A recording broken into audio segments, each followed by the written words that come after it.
I'm starting a new video series. Typically I would work on a car, and a lot of times I film it because I'm just used to like documenting what I'm doing.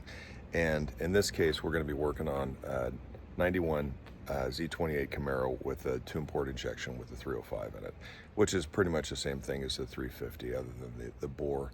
Couple minor things. The injector size is a little bit bigger on the 350, knock sensor, and then basically the calibration chip on the ECM. But that really is the only difference between the two of them.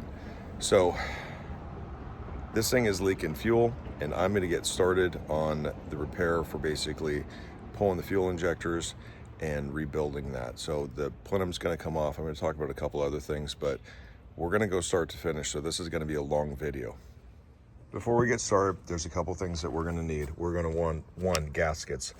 The runners for the intake, they have to come off in order to get to the stuff underneath of it. And also the plenum, which is the piece that goes in the center. So these are the gaskets for that. They were 26 bucks.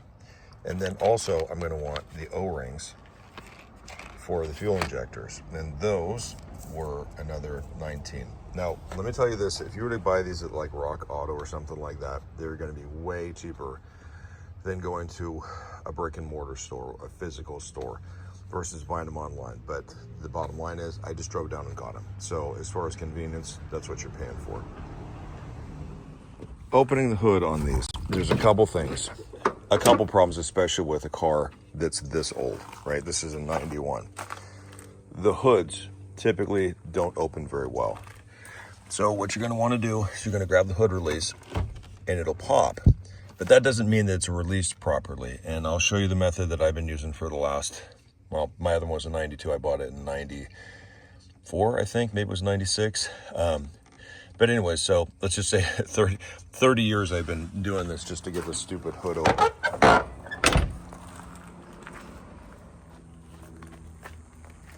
In order to get it open, it won't just lift up. You got to kind of jiggle it back and forth, up and down, and then it'll release, reach right down in the center, and then lift it up.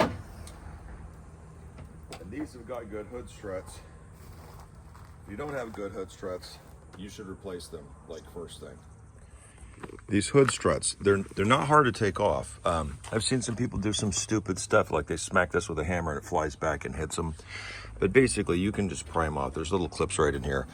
They're not that hard. Somebody should be holding this for you. I wouldn't rely on anything else. But this is what typically happens. Somebody will grab a stick or something like that and they'll wedge it in here to hold the hood up as a hood prop. I wouldn't recommend it. We're going to be in here over the engine compartment. You bump that hood and it's going to come right down and smack you. And especially if you're right over the top of it, this is going to hit you right in the back. So again, these have been replaced. So that's the best option, is just replace them. They're not that expensive. They go bad every couple years. Just spend the money. All right, there's a couple things going on here. See that pool? One, part of it's green, antifreeze. That means that this is leaking, more than likely. And that's the thermostat housing. But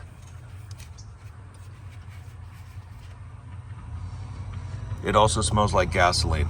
And I know for a fact right there, that fuel injector and that rail, when you turn this on, it starts spraying fuel. So we have to pull this entire plenum off, including the runners, to get to that fuel rail that's right back in behind here to replace the fuel injectors and the O-rings. Now, I'm going to talk about a couple things as we're doing this, because the bottom line is there is a bunch of stuff going on here.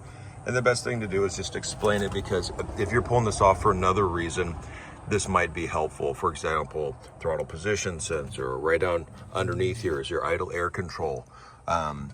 We're right in here with the ignition. The fuel regulator is down below. The EGR valve is down below. And I'm going to talk about all those things as we go to do this, but I'm not working from a procedure. We're just going to rip into this and get it done.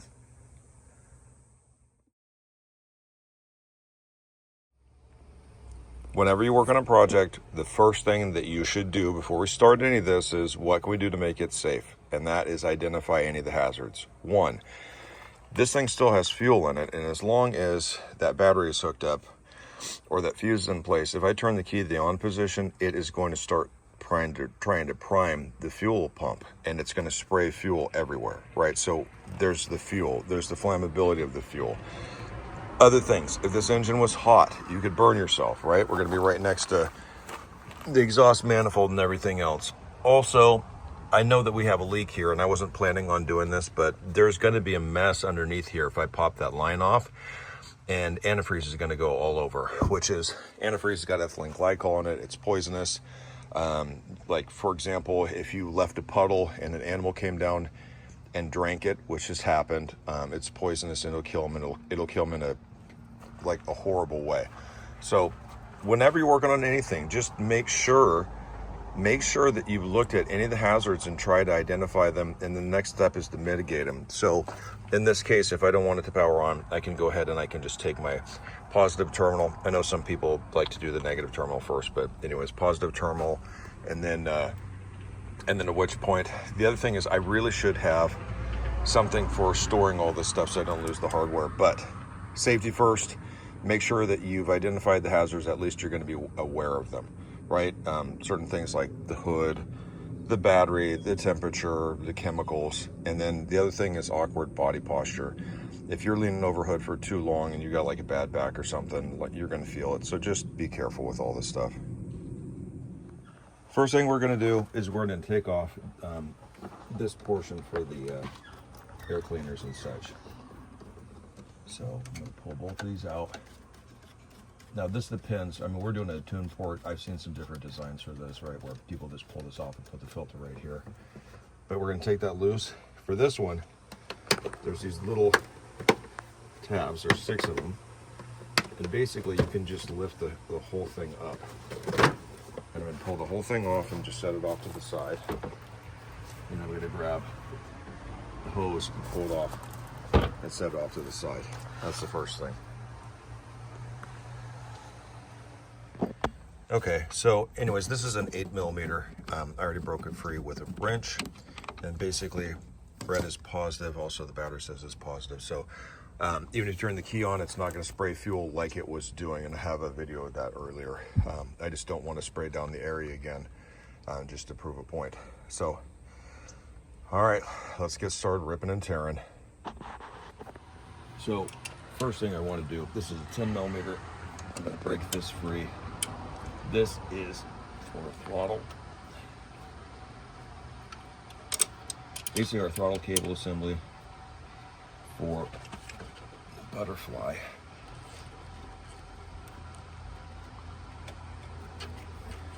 Of course, I've got stubby wrenches in my hand right now, so.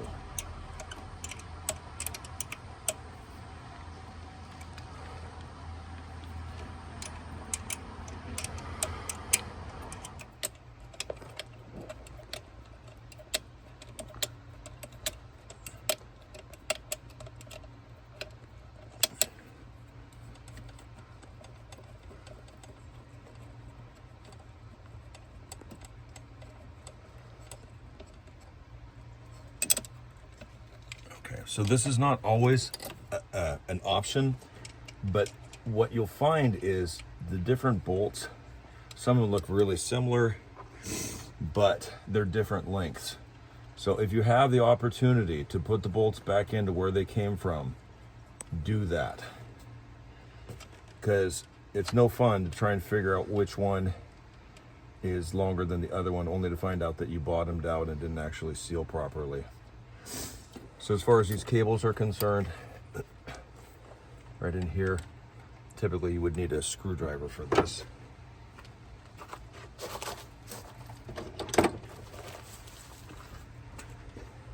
I'm going to grab this clip right here,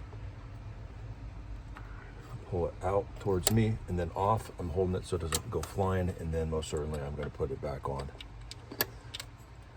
This one right here, it just slides forward. The other cable lifts up like this, and then you basically just slide it out. And that's how you disconnect. That's how you disconnect this. Now, I want to point something out. If you look at this, which if I'm not mistaken, is the for the automatic transmission. It's a TV cable. They have this running right next to the fuel rail on the inside. Could we run it the other way? maybe, I don't know if that was an oversight on my part, but I'm just going to keep note of it. The next thing I want to do is pull this hose off. Now, I'm not going to disassemble this completely. I have no intention of rebuilding it because the reality is this has been done previously.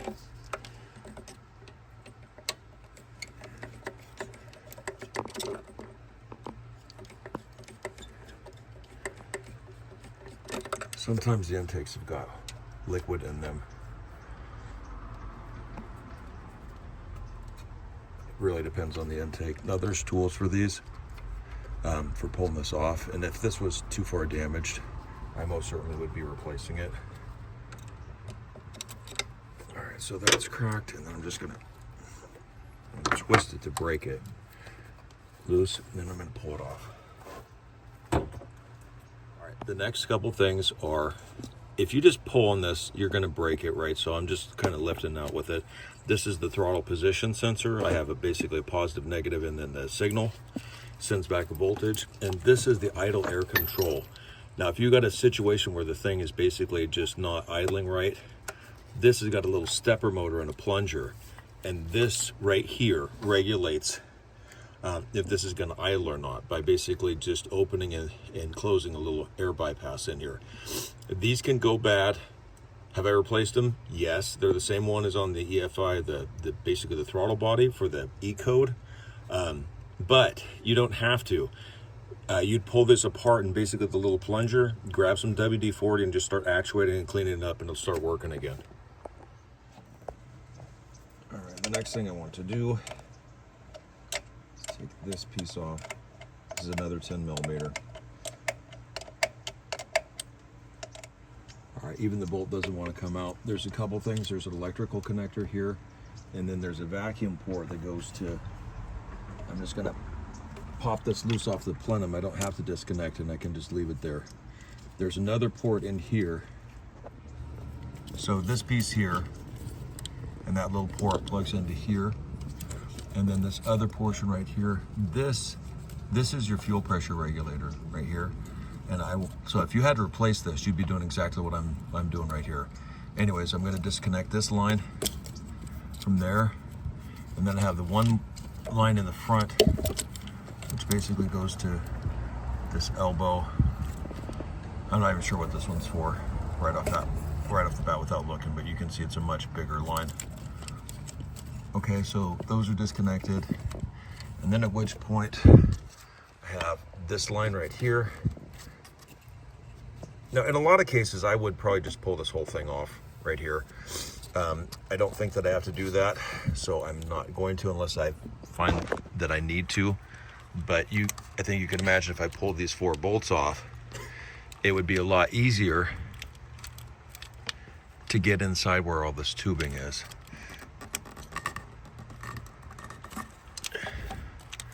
Pull the top one off. Well, that one wasn't really even connected.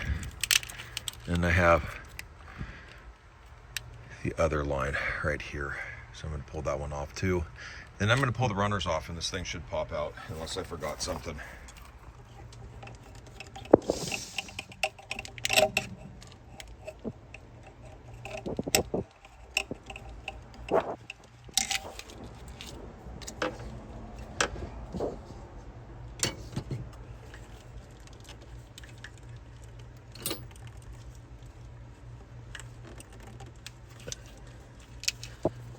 Depending on how old this engine is or how old these tubes are, they can be a little bit of a challenge to get off.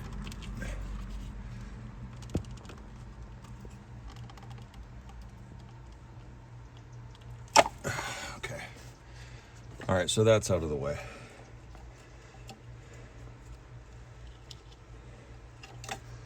Everything else seems to be disconnected. So this is a T40.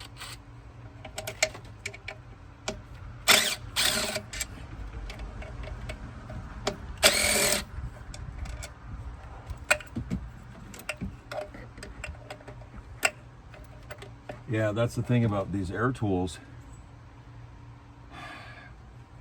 They're here, but they're almost, they're almost impossible to get in where I need them to go. And the other thing is somebody lost one of the other ones, so it's not a T40. It's basically just another standard bolt.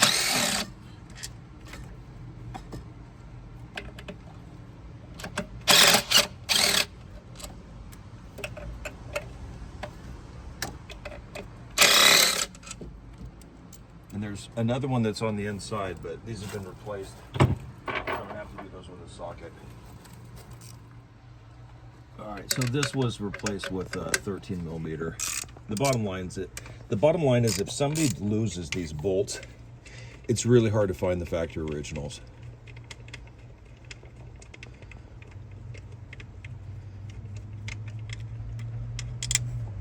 So that's what we replaced it with.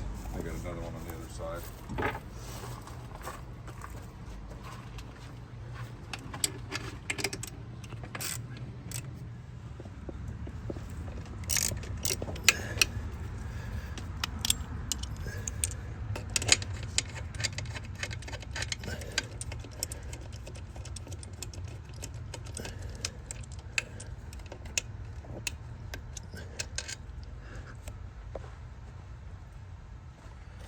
So when I got the car, there's another piece that goes over the distributor with these 3 bolts. It's just a little plastic cap that kind of hides this.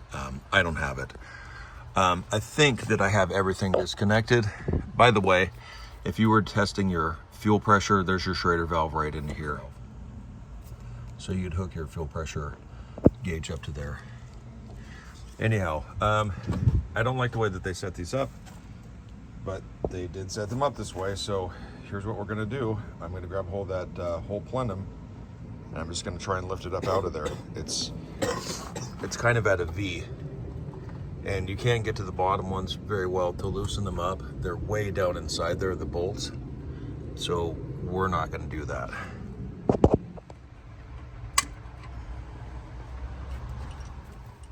All right, depending on, again, the gaskets and how old they are, at this point, this should just lift straight up and out. And if you look, there's a couple connections that are underneath that I still need to pull. I believe this one's the intake air temperature. And pop that loose. And then this is the vacuum that runs the brakes, brake booster.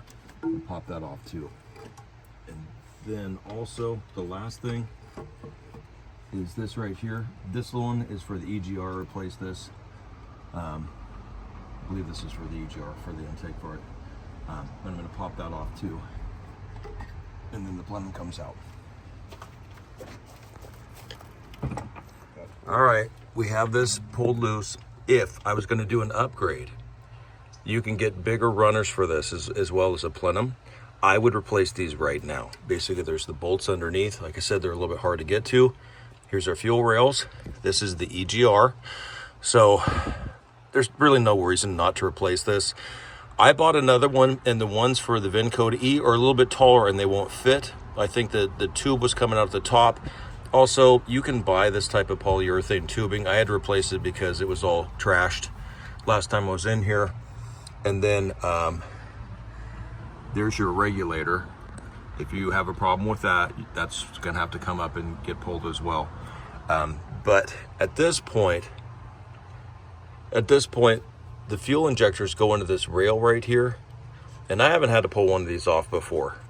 So we're gonna take a look at it. It looks like our fuel is coming in the regulator, and it's right up on top of the fuel rails. Yeah, okay, so this should be fun. I'm really tempted to go ahead and pull the runners off. The other thing I want to make sure, you can't get any debris inside here. It'll make its way into the engine.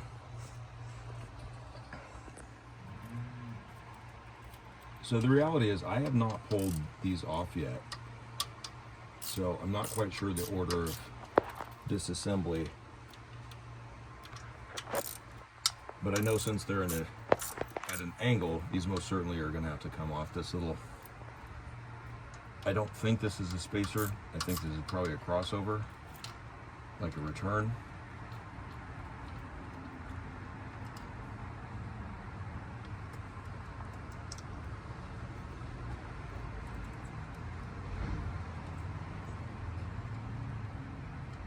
So the reality is I'm not sure if I even need to take them loose or not, but I'm going to.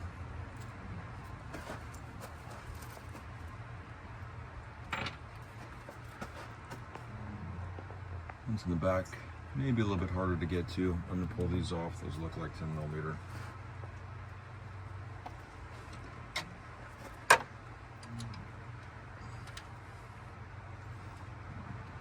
For sure, those are holding it down to the manifold.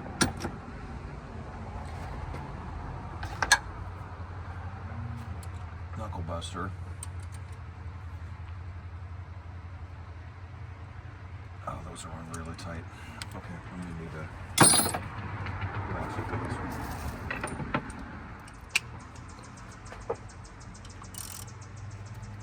Oh, that is really on there.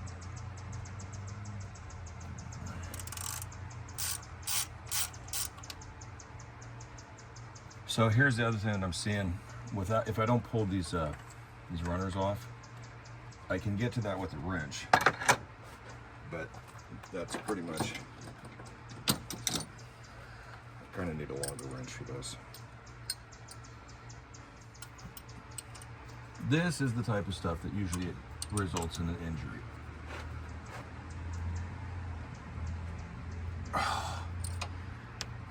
Wow. So what I'm doing is I'm grabbing this. We call them a knuckle buster because this usually slips off to the side. So would I recommend doing this? No. But I need the extra leverage. The other thing is when I'm pulling on this, I'm pulling this so when it finally breaks free, it doesn't just jerk and I cut myself.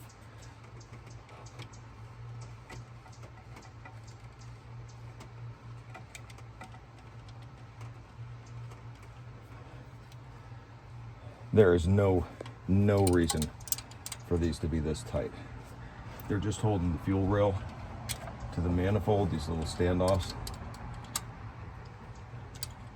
So I don't know how they got cinched on here, or maybe it's just the fact that this is a 91 and here we are in 2025.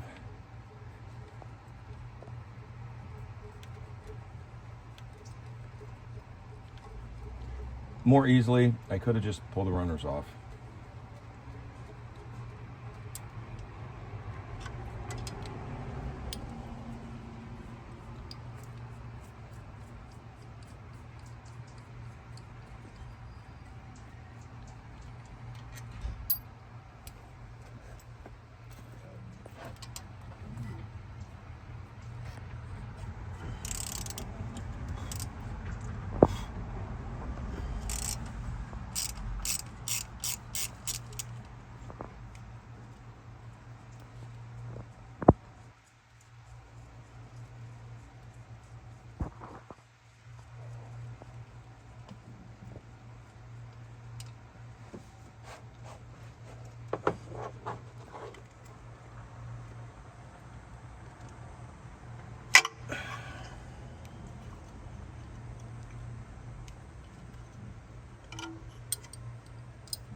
Wow, those are coming right up out.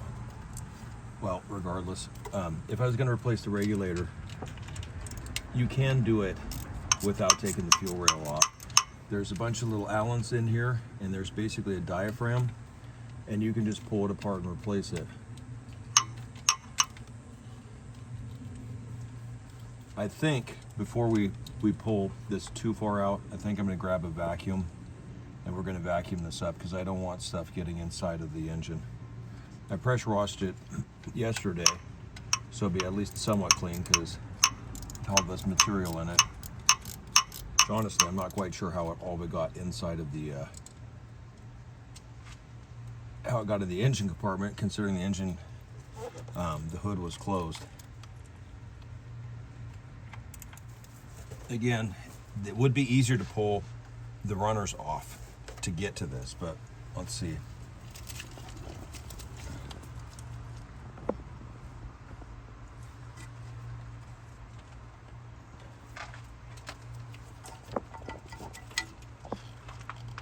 No, they look like they'll just lift right out. I'm not planning on replacing the injectors, though.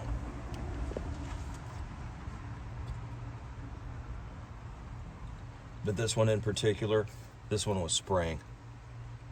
All right, so it looks like I'm just gonna lift them straight up and out, but I'm gonna vacuum this out because I don't wanna get all those leaves and stuff inside the engine.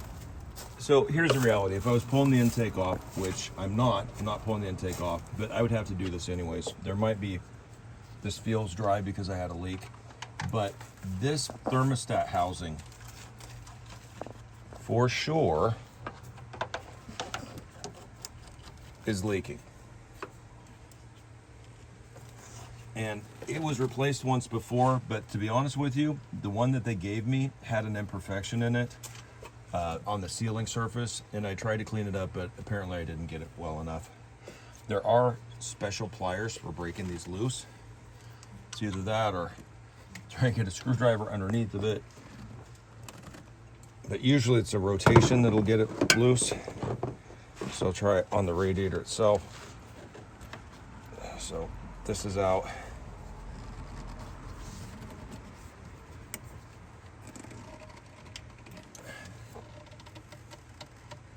There we go.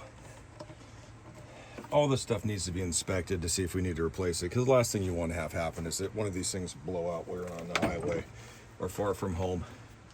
So there is this fuel rail down below, and the reality is you can get to it, but it's hard to get to. And there's another thing that you need to know. Because they're hollow, you have to use a special type of wrench. This is basically a box end, right? And this is a regular open end. But these are kind of a combination of the both. And if you use one of the other wrenches when you're grabbing hold of these, what's gonna happen is you're gonna crush it. And then you're gonna be trying to scour, I don't know, you're gonna try and scour a freaking junkyard to find these. Trust me, you don't want to be in that situation. So we'll use one of these. Obviously it's a fuel line. Heat or anything like that is out of the question. Maybe WD-40 if you need to. But in my case, because I already have to pull this thermostat off, we're just going to pull that off, and it'll give us a little bit more access to this.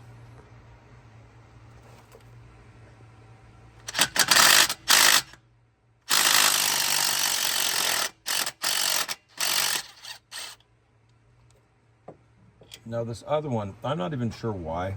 There must have been something else on there originally. So this is 14mm 9/16. This is kind of a pain to get to unless you have the deep well socket, which I'm going to go grab. All right, so I'm going to pull these loose. Again, you definitely want to use a tubing wrench like this one. I was going to pull the thermostat housing on, but I can't. We have some stuff that was moved in from the house into the garage, and it's right up against the toolboxes. So unfortunately, I can't get the toolbox out. I'm going to have to do it eventually, but here's what I don't have. I don't have a thermostat, and I don't have a gasket for this, so I'm going to have to go to town anyways.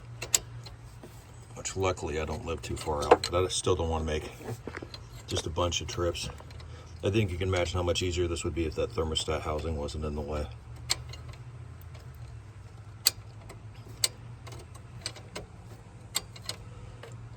So usually these wrenches, we've used these on like brake lines, and what'll happen is you'll just crush the brake line real easy, and then you got to figure out how you're going to fix it. I've seen back in the day, my cousin, he just decided that he just didn't even need the brakes, so he just pinched them. He just pinched them over. It's like, yeah, we don't need them, but we could have repaired them. But he was just driving his car. I think it was like it was either, well, I think it was a Vega. I think it was a Chevy Vega. He had a bunch of cars. He didn't have any cars with like any real power. So what did he do? He just basically just dumped a bunch of horsepower into just a piece of crap car, if he could. And then if he wanted to spin the tires and didn't have enough power, he just sidestepped the clutch. So he'd burn up the transmissions just over and over again. We get the car working. He had this car with a 327 in it, and we go through there and he snaps the transmission. We get it all taken care of, and then immediately, like, he goes out, starts doing donuts.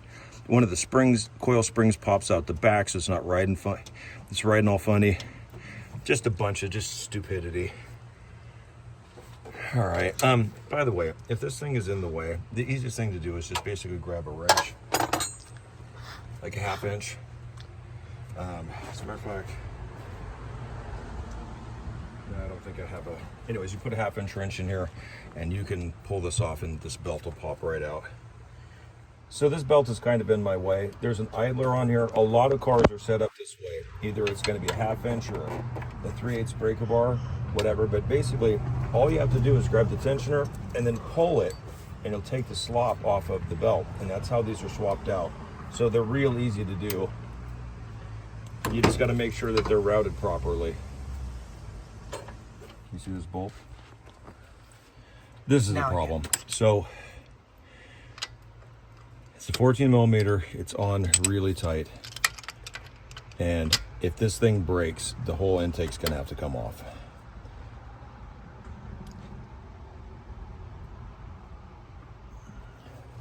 And it feels really questionable.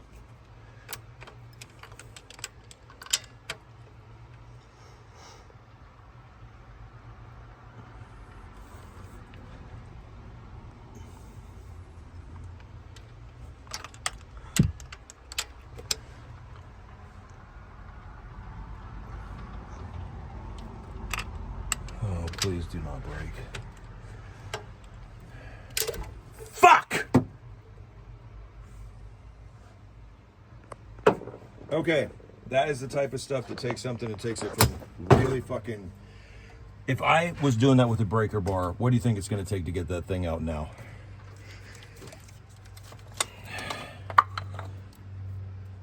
There's the thermostat.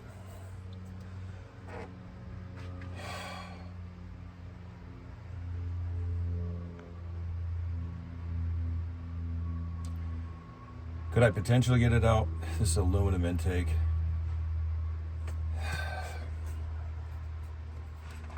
Well, boys and girls, this is the thing that will take something from like a mild repair to an absolute horrid nightmare. And fuel lines are off. Couldn't have used a torch. Maybe I could use some WD-40 in here. Maybe I still can with some.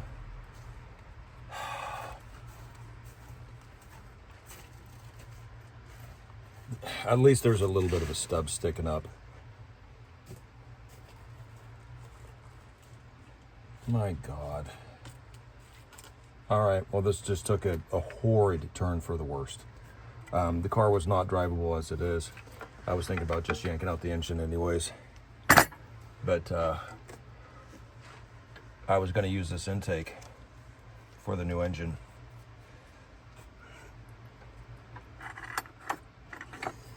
So here we are. I'm pull this cover off, and then I might just we're gonna have to maybe regroup, because this is, if you ever seen the thing where it says, you know, broken bolt is a, you know, it's basically, it's a, you're 10 hours away, or an extra 10 hours worth of work because of a broken bolt. And that's kind of where we are.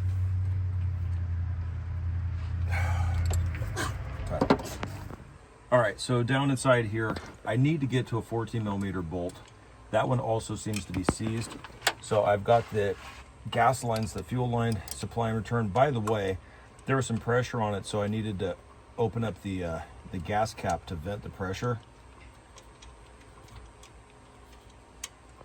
But what I want to do is zip these out of here, so I can actually have access to get a wrench on there instead of trying to do it the way that I've been doing it.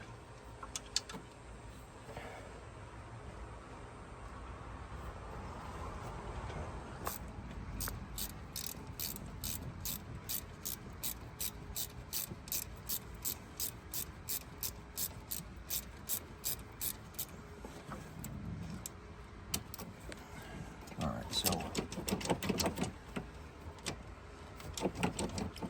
still kind of a stuck in here a little bit.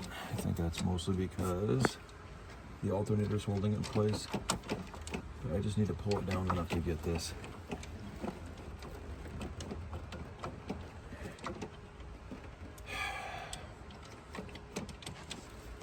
That's awesome. I'll tell you what, if I have to do this, I'm going to pull these cylinder heads off, and we're just gonna fix the top end of this engine, make sure there's no damage, and then if I have to pull the engine, I'm just gonna do it. All right, so the fuel lines are in the way. So big surprise, we got to dig even deeper. I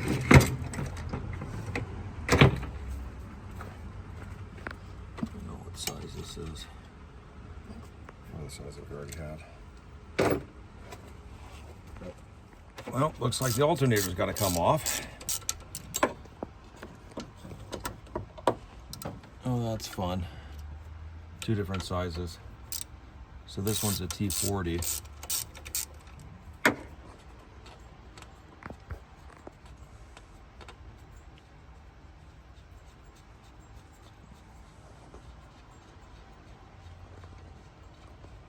And the other one is slightly larger.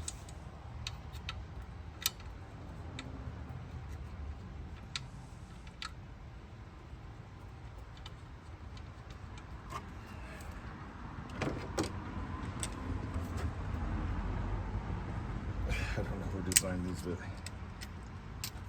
but pretty difficult to get on and off. All right, so this is a T45. So if you want to know how to replace an alternator, this is how it's done.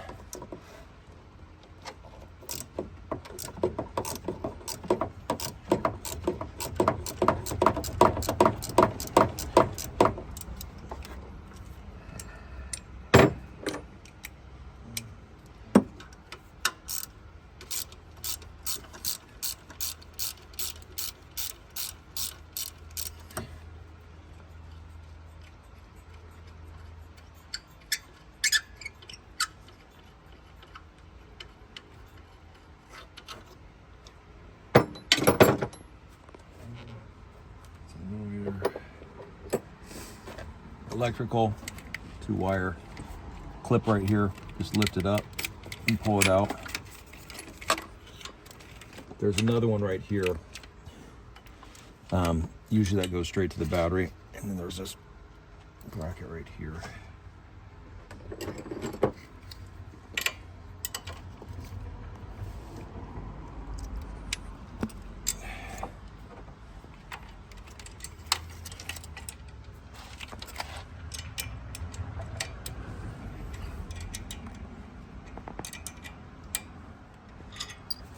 It's important that we have unplugged the other portion of this, because this other side is still hot.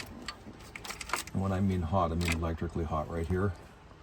Like that's tied to the battery.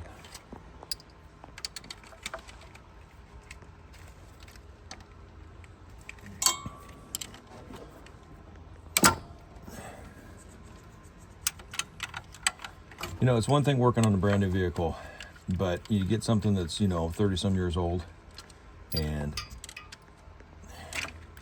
they don't play very well.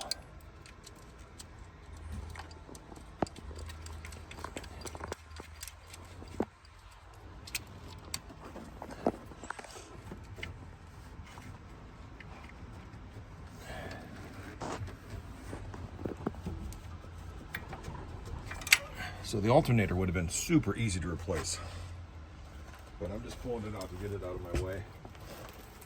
And the other thing is I'm going to put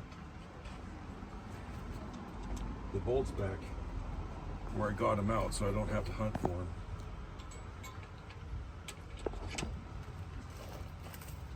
All right. Fuel lines, at this point I can pull them right out of my way. These, if I have to come in here with a torch, if I decide to do this in place, those have got to be taped up. Otherwise they're a potential fuel source, and I don't want to catch my car on fire, especially with me working on it. So I did throw some WD-40 on here. I don't know if I could get it in there or not. This one doesn't seem to be too bad.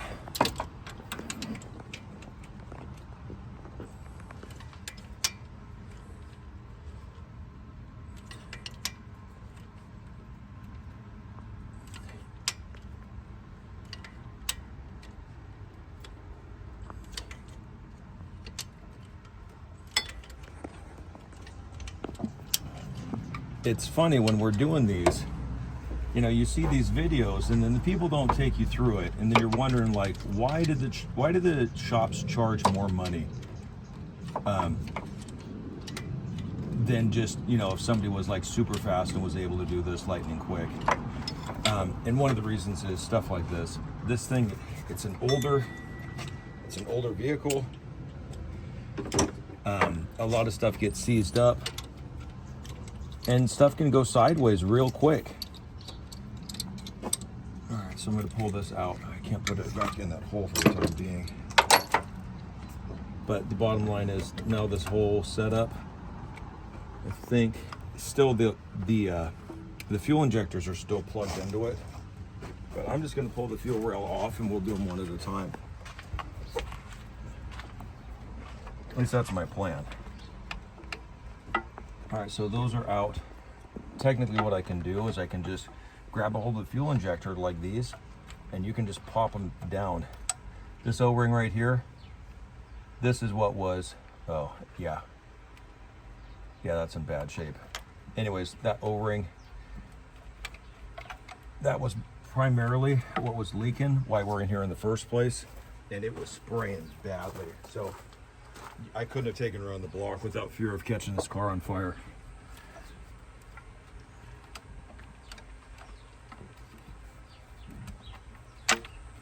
O-rings are just held in place with friction.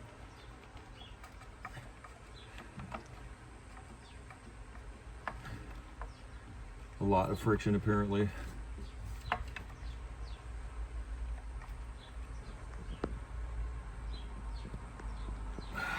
I'm just rocking it back and forth trying to get it out to release.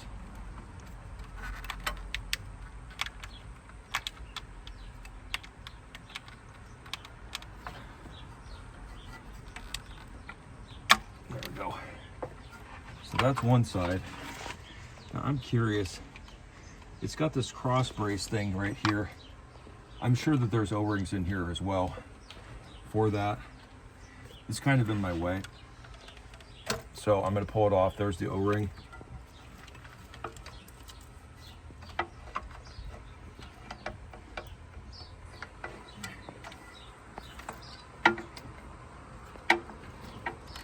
And there's the other O-ring. So this is a fuel rail.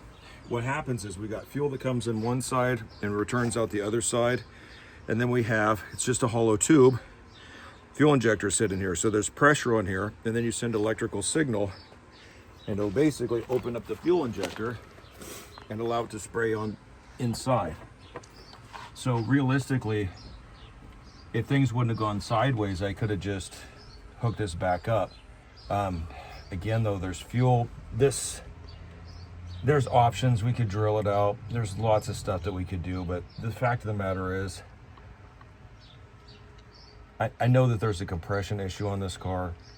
And I'm really tempted to just go ahead and do a compression test and see what's going on with this. Seems like I did it beforehand, but I know that there's a lifter, and I think it's on this side and it's rattling. So it wouldn't be that big of a deal for me to take the valve covers off and take a look underneath and see what's what. Anyway, so the other side, same deal. But now that I'm looking at it, I can either pull the EGR off. Man, I don't want to do it, but I think I'm going to pull the runners off.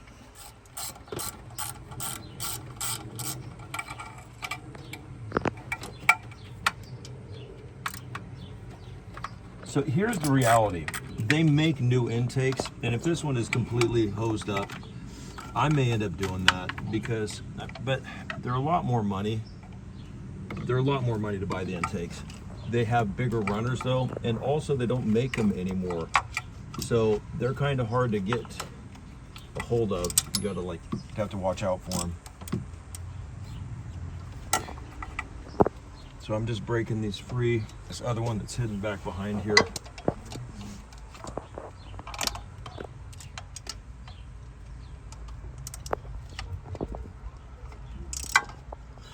Okay.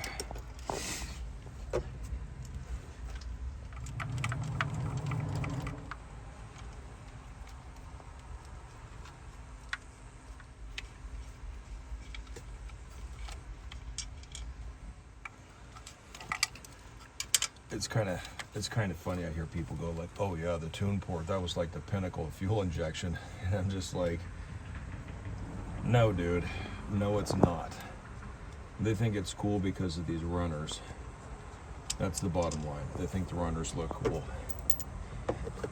But as far as how they work and whatnot, like these things, you would really have a challenge to get over, say, 300 horsepower out of one of these cars unless you put a supercharger on it.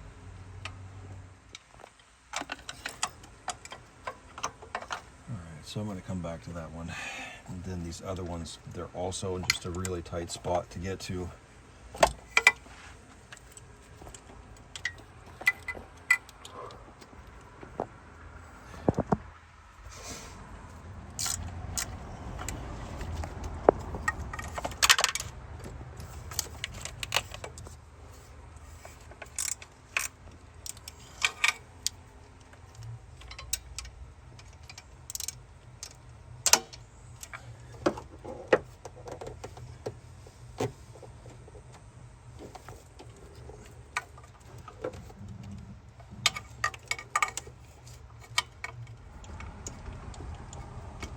So on a second note, I watched this thing and had the CEO from Ford say something about along the lines of they had all of these jobs for people and they just couldn't find qualified people.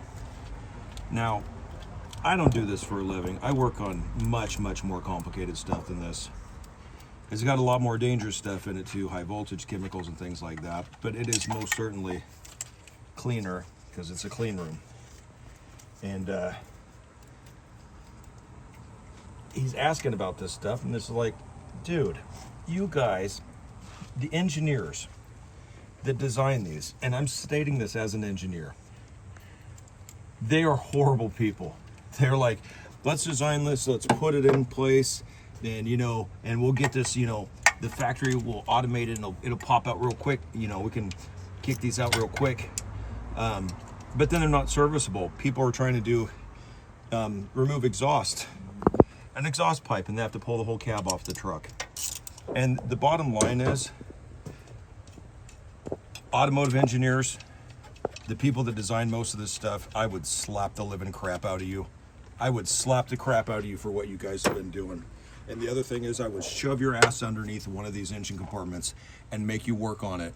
And then you tell me just how great of a design that you have. Especially this far into it. I mean, we've been making cars for what, 100 years now? So to have an automotive engineer or something design something and they don't make it serviceable, and then you wonder why nobody wants to work on the vehicles, or if they do, they're going to charge you an arm and a leg because stuff like this goes sideways. And what do? I mean, I probably am going to pull off that stupid intake. And if I do, well, I'd have to, even if I rebuild the engine, because the engine doesn't come with an intake. And honestly, I don't want to dump that kind of money into it right now. Dump $5 grand in a new engine and transmission versus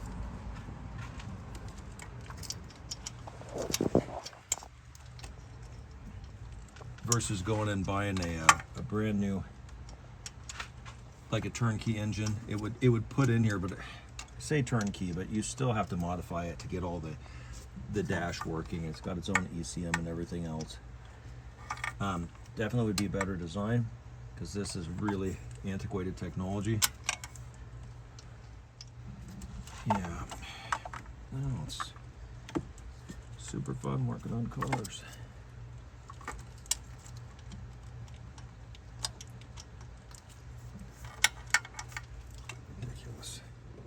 Realistically, if I was going to do this again to get it out, I would have pulled the EGR valve out. This one, I was going to replace it. I bought one, it was the wrong one, couldn't get it, so I basically just cleaned this one up, made sure it was functional. All right, there's 2 more bolts I didn't see down here because they were being kind of obscured.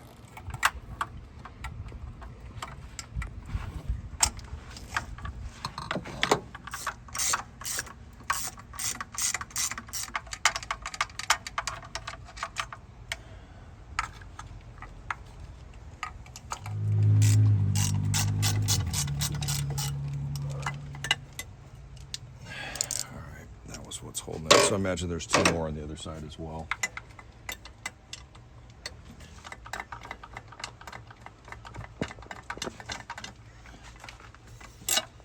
Okay. This is a runner. And these get replaced with larger diameter, but also you have to port out the plenum, which are these holes over here. Right here.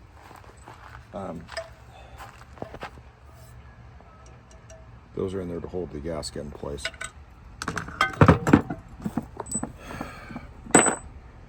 All right, so I got to pull the other side up. We got to clean it. Can't get anything inside the engine. And the other thing while I'm in here, I think I got most everything else pulled off. There's no reason to not pull off the valve covers and see what's going on, because if I was going to replace the cylinder heads or the engine this deep into it, now would be the time. All right, so I didn't see it because there's electrical loom right down in here over the top of the bolts.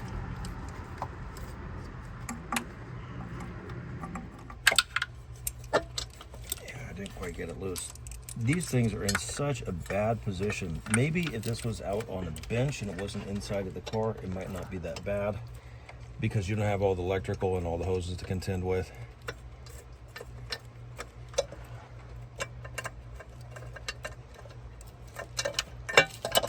Okay, so there's the other runner.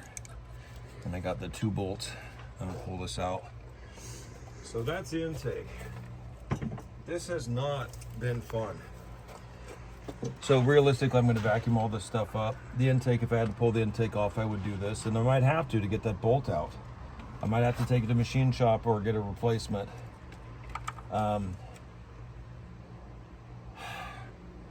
That really is gonna, for me, it's going to determine what I want to do, because I can get other engines and whatnot that'll fit in here that will bolt in pretty well, that have different runners. But I think we're just going to try and get it out. So, fuel rail. That's it right there. This one's got the regulator on it. And then the fuel injectors. Realistically, zoom in on this. These are really all I would have needed replaced was these stupid, like I can pull the fuel injector out. There's a little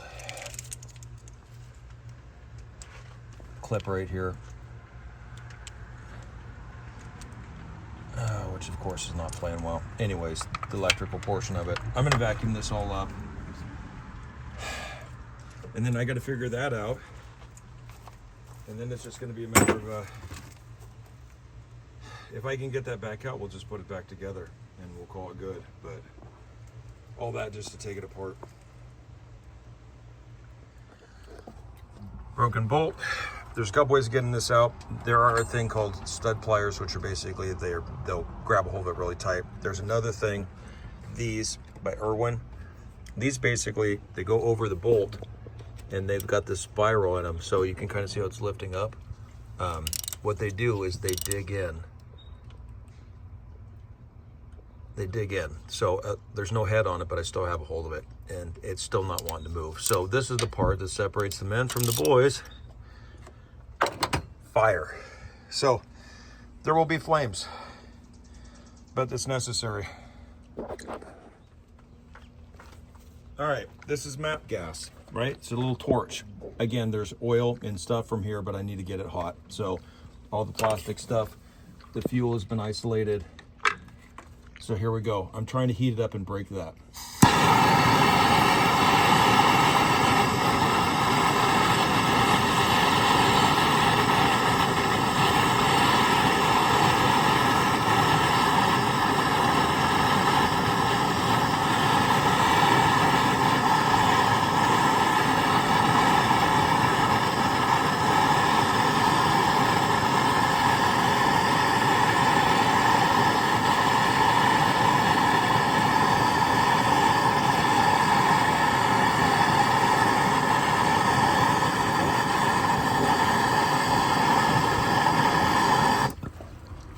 Once that's done, WD-40 or some type of penetrant oil And I'm hoping that it'll suck the oil back inside of there. Other things that we can do, we can hit it with not a dead blow mallet, not like this. You hit it with something hard and it might help to break it free. So you let it cool down a little bit. And basically you come in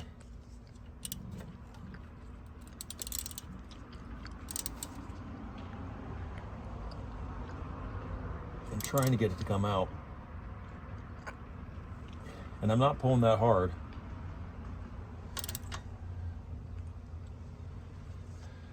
Oh, something's rotating, but I can't tell which it is. So I think maybe the best thing to do is probably, that's ridiculously hot. But I can't tell if it's just cutting in. All right, so that's basically pointing that way.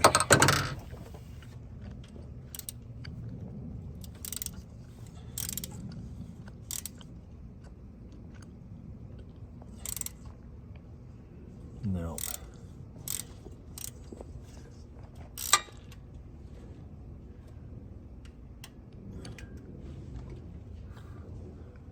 Didn't move, it's just stripping it off. Easiest thing to do is probably just take this out and take it to a machine shop and ask them to pull it. And of course they're going to want to charge an arm and a leg to do this. So the question is, like, do I even want to bother? Not sure that I do.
Still doesn't want to come out. One of the things I can do is just basically just keep hitting it with penetrating oil and cycle, thermal cycling it like I've been doing. That's probably going to be the easiest way. The other way is to drill it out. I really don't want to do that. I can, but I don't want to. Well, I'd say thank God for small miracles, and I was literally praying that it would come out, right? So I'll give props to God on this one. But I did get it out. And here's how I got it out. One, I had enough of a nub that I could use. This is basically, there's two types. There's easy outs and there's bolt extractors, right? This is for the outside. Luckily, there was enough of a nub that I could pound one of them onto it. Now, what happened was it kind of threaded out.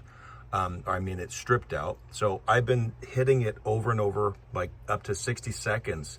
And then I've been spraying it with WD-40. So the other trick is you need to have an impact wrench, because the impact wrench has hammers on it. And instead of just overwhelming force, it just hits it over and over and over again. And I sat there and hit this thing for, what, 45 seconds, something like that. And then all of a sudden it zipped right out. So for sure, I'm going to grab a tap and I'm going to tap out those bolts and make sure that there's no threading issues with them. But the bottom line is, this is the thermostat housing. There's no way that I could have put this together with one bolt without it basically just blowing the gasket and spraying antifreeze everywhere. One of the other things that I'm probably going to do when I'm in here, this side I think is fine, although if you look at it, there was somebody pinched the gasket. I could have seen this beforehand, so I'll get a new valve cover gasket, probably clean those up. This one's a little bit more of a pain to get to, but underneath of here, there's something going on. I really wish the engine issue was on this side, because it's easier to get to because there's no AC and stuff. But if I needed to, what I would do is you have to pull off, these are for emissions, you have to pull these off, pull it off there, and then basically the exhaust manifold would have to come off. I'd have to pull off all the front stuff and then pull the cylinder head off, which is basically like bolts like that one and that one, and I'd have to take it to a machine shop and have it done. And at that point, it's almost like, you know, why not just have a brand new clean engine to put in here for like $2,000? I could just get a new one that has everything. It's got the new oil pump, it's got the new the tin work, as they're calling it, which are the valve covers. It still doesn't have the intake, so I still would have had to fix that. But at this point,